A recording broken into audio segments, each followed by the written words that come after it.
ایک معصوم سے ظاہر امیر المومنین صلوات اللہ علیہ سے پوچھا گیا اللہم صلی کہ کیوں غائب ہوں گے،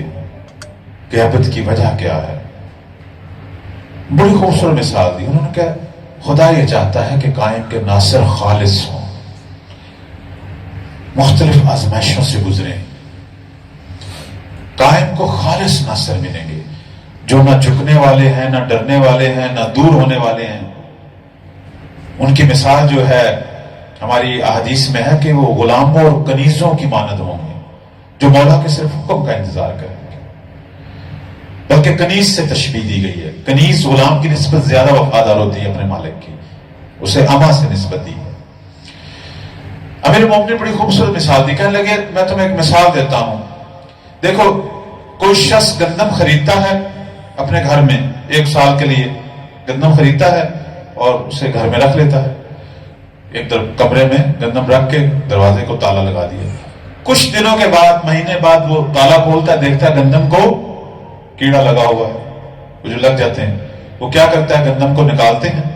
دوبارہ اسے دھوپ لگاتے ہیں، گندم کو دوبارہ چھانتے ہیں، پھر وہ جو خراب ہوئی ہوتی ہے اسے ایک طرف پھینک دیتے ہیں اور صاف ستھری گندم دوبارہ۔ وہ جو لوگ گندم کا ذخیرہ کرتے ہیں انہیں پتا ہے یہ کام انہیں چند بار کرنا پڑتا ہے۔ اب تو جدید دور ہے نا، اب تو ہم نہیں یہ کرتے، پرانے زمانے میں یہ ہوتا تھا، لیکن مثال بڑی اہم۔ فرماتے ہیں کہ پھر کچھ عرصے کے بعد دوبارہ وہ کمرے میں آتا ہے، تالا کھولتا ہے، دیکھتا ہے پھر کیڑا لگا ہوا ہے، پھر وہ دوبارہ اس کی صفائی کرے گا اور وہ خراب گندم کو خالص گندم سے، صاف گندم سے جدا کرے گا۔ 3-4 بار ایسا ہوگا، آخر میں جو گندم بچے گی وہ اتنی خالص اور قوی ہوگی کہ اب اس پر کیڑا اثر نہیں کر سکتا۔ فرمایا قائم کی غیبت میں ہمارے شیعہ اس طرح آزمائے جائیں گے، بار بار اس طرح آزمائے جائیں گے کہ آخر میں وہ جماعت ان میں سے بچے گی کہ جن پر نہ شیطان کا اثر ہے، نہ نفس امارہ کا اثر ہے، نہ دشمن کا اثر ہے، اور ان کے دل زبر الحدید، وہ ان کے دل خدا کی عبودیت اور اپنے امام کی اطاعت میں لوہے کے ٹکڑے بن چکے ہوں گے،